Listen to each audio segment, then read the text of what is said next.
Salut les amis, j'espère que vous allez bien. On se retrouve pour la nouvelle vidéo. Dans cette vidéo, nous allons parler de ce qu'on appelle les bisseaux. Nous allons parler des bisseaux. Nous avons les bisseaux ascendants et puis nous avons les bisseaux descendants. Mais cette partie, nous allons parler des bisseaux ascendants. Donc les bisseaux ascendants. Donc comment on peut identifier un bisseau ascendant sur le marché?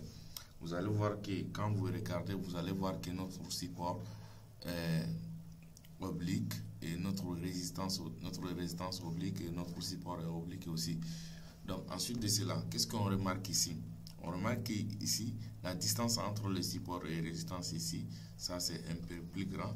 Ça commence à diminuer de petit à petit jusqu'à là.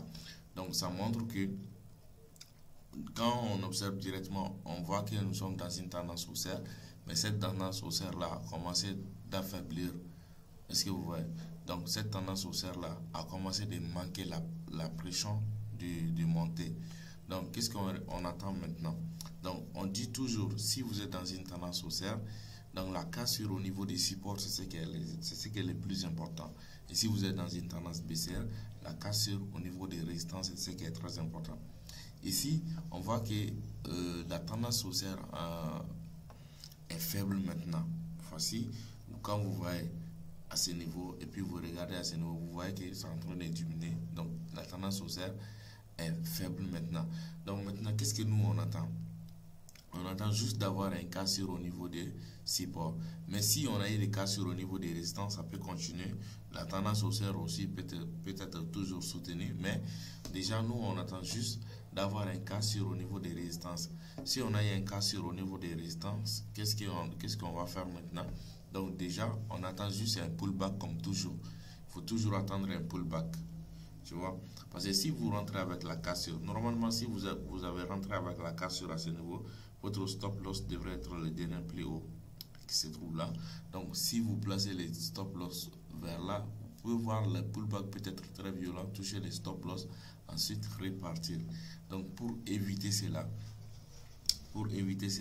il faut toujours attendre un pullback. S'il y a eu un cassure, il faut attendre juste un pullback après de rentrer. Si cette ligne se trouve à 1500, il faut juste attendre que le pullback arrive à 1499 pour pouvoir rentrer. Et puis si vous rentrez ici, votre stop loss devrait être là. Vous voyez, ça devrait être là. Donc si vous placez les stop loss à ce niveau, souvent les marchés peuvent venir toucher les stop loss et repartir. Comme dans les vidéos précédentes, ce que je vous ai dit, il faut toujours faire monter un peu les stop loss. Si les stop loss devraient être à 1510 ou 1505, il faut les repousser à 1506. C'est très important. Ensuite de cela, l'objectif aussi est mesuré en fonction de la grande partie de cette canal-là. En fonction de la grande partie de notre support de résistance là. Par exemple, la figure totale d'ici, c'est de là à là, n'est-ce pas? Donc, si cette figure-là nous donne juste 20, c'est 20 que nous allons chercher ici. Ça nous donne 20 pips, c'est 20 pips que nous allons chercher ici. Si ça nous donne 100 pips, c'est 100 pips que nous allons chercher ici. Disons que ça nous donne 20 pips. Donc, arrivé à ce niveau, donc notre objectif sera mesurer de la ligne jusqu'à 20 pips, n'est-ce pas? Ou très simplement, on mesure notre objectif en fonction des derniers plus bas. Le dernier plus bas qui est là, donc on prend cet alignement là pour placer notre TP. Donc si le dernier plus bas là te donne juste, si le dernier pas te donne 20, donc qu'est-ce que vous allez faire? Donc vous êtes rentré à 1000, pardon, la ligne c'était à 1500, vous êtes rentré à 1500, 1499, donc ça sera compté de la ligne jusqu'à là.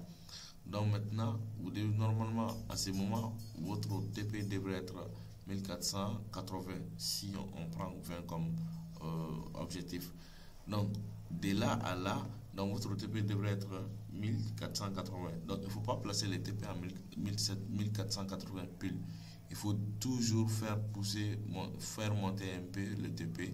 Si c'est à 1480, il faut faire venir à 1481 ou 82, parce que souvent les marchés viennent juste à l'approche de votre TP et puis il les répare encore. Donc pour éviter éviter cela encore, il faut toujours placer votre TP, donc pas sur les points pile, mais il faut juste faire monter un peu le TP pour pouvoir placer si vous êtes dans une tendance baissière. Donc voici un exemple qui se trouve en bas sur le chandelier japonais. Vous voyez, on remarque que nous sommes dans une tendance haussière, mais cette tendance haussière commence à affaiblir jusqu'à ce niveau, et puis à ce niveau on a eu un cassio, donc directement on attend un pullback à ce niveau pour pouvoir rentrer, et puis on encaisse l'objectif en fonction de durée plus bas. Voici, on fait l'alignement, ou soit on mesure la longueur de cela, la longueur de la figure totale. Voilà, donc vous avez le choix entre les deux. Donc ensuite de Biseau ascendant, nous allons voir maintenant les Biseau descendants. C'est tout à fait le contraire de Biseau ascendant.